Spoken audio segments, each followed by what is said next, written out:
The word hero had a different connotation back in ancient Greece, and by extension ancient Rome, as it didn't necessarily mean a good guy per se. To clarify things, the word hero came from the Greek word heros, originally meaning a protector or defender, and while it may sound good on paper, the values and definitions of what defined good in ancient times was rather different, especially since only godlike or legendary figures with great strength and courage were seen as heroes.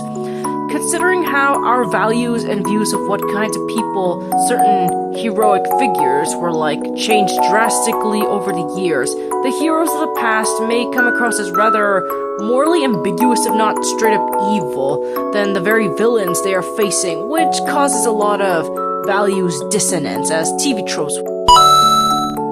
would say. But there are two Greek heroes who stuck out to me for both good and bad reasons. Let me talk about my favorite Greek hero, Perseus, and my least favorite Greek hero, Jason. Now, Perseus. What can I say about him? Well, other than the fact that he was one of the few Greek heroes who actually got a happy ending compared to most, which in fact actually was the main reason as to why Percy Jackson from the series of the same name was named after him. Cares deeply about his mother, gets the girl after rescuing her from a sea monster and her awful parents, gets rid of a creep who won't stop trying to force his mother to marry him, and even avenges his mother by killing his grandfather, even if that part was by complete accident.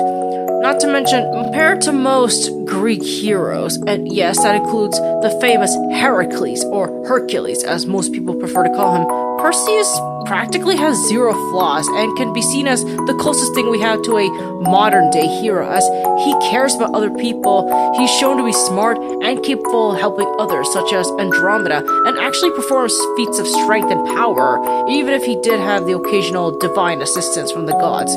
Though Ovid portrayed him as being rather opportunistic in his Metamorphoses book, as Perseus in that story only promised to help Andromeda if she agreed to marry him, despite the fact that she was engaged to another man named Phineas, whereas in the original myths, Perseus helped Andromeda out because it was the right thing to do.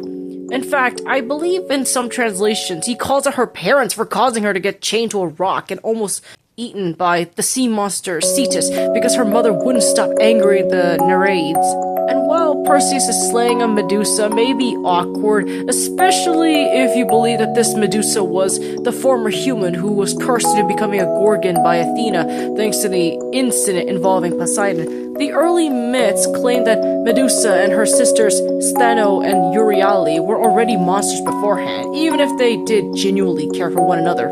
On top of it all, the story of Perseus is basically about him saving his mother from the king Polydectes, who tried to force her to marry him despite her clear rejections, is one that stood out to me since the majority of Greek heroes, minus a few, rarely ever did heroic things for the sake of their parents, especially mortal ones.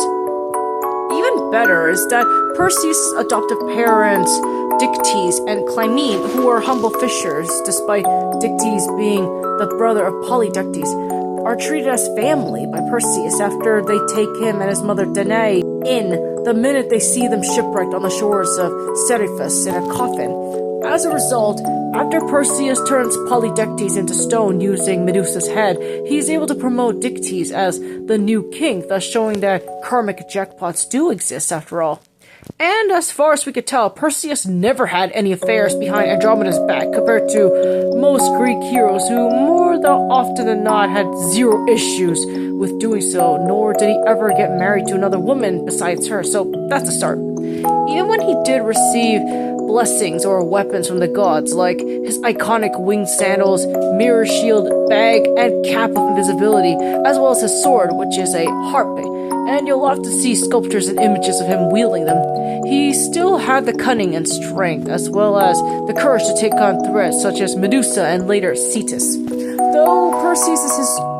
heroism may be a bit stained by how he killed Ariadne, who was the wife of Dionysus, though why he did it is never fully explained, though it can be chalked up to her being a casualty of war and is one of the few bad things Perseus did. But compared to the next hero, who I will be discussing about, he's practically a saint. As for Jason, oh, where do I begin with him? Well, for starters, he's a cheater and someone who doesn't know loyalty if it bit him in the butt, and someone who never actually accomplished anything on his own, and more often than not relying on his girlfriend turned wife Medea or his crew to do his work for him. While Jason's reason for heroism was to avenge his father, who wrongfully had the throne stolen from him by King Peleus and tried to kill Jason despite being his uncle, it doesn't really justify some of the bad things Jason does later on. As a result, Jason would seek to get the throne back and gather together the greatest warriors he could find, such as Heracles, Orpheus, and in some cases, the female huntress Atalanta, and would go on adventures on his way to Colchis, such as the incident with the smelly Lemnos woman, the king of Cyzicus, who unfortunately got killed due to a misunderstanding between the Argonauts and his people, which the Argonauts held a funeral for, and the emaciated King Phineas, who had his food stolen by Harpies, which Jason killed and prompted the king to tell him the location of Colchis.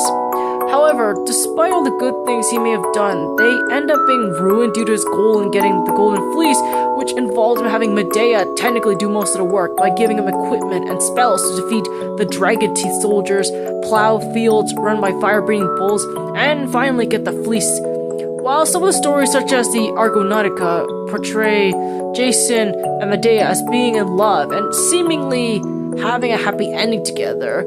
but considering how Medea was, in a sense, mind-controlled by Aphrodite to help Jason, it makes the relationship rather questionable, if not unnerving, as to how much free will Medea had, and whether she had a say in it or not. Oh wow, I just realized it sounds a lot like that Obsession movie that came out earlier, with Medea being a superpowered version of Nikki.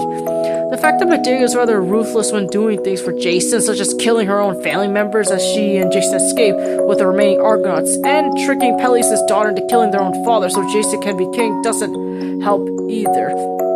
The fact that the last act didn't even succeed in Jason becoming king also made his entire goal rather pointless, which led to him being more unscrupulous and committing his most heinous act, which is cheating on Medea with Princess Glauce and acting like an ingrate towards her for all the things she's done, which she points out in the tragedy play Medea. The fact that he had kids with Medea, yet treated them as an afterthought so he could be king, and merely decided that turning Medea into a concubine would satisfy her, doesn't help his case either. While her killing her children to hurt Jason, and as twisted for Mercy Kill, was going way too far. The fact that Jason was more concerned over how the whole debacle affected him certainly doesn't appeal him to anyone. The fact that, unlike Perseus, he does not get a happy ending, and basically dies by being crushed right underneath the very ship he once sailed on, should give you an idea of how pathetic he has become at the end.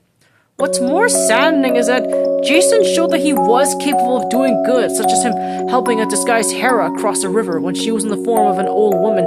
Considering how she rarely had human or demigod champions to be a patron to, it seemed as though Jason was the one to earn her respect, right until he cheated on Medea.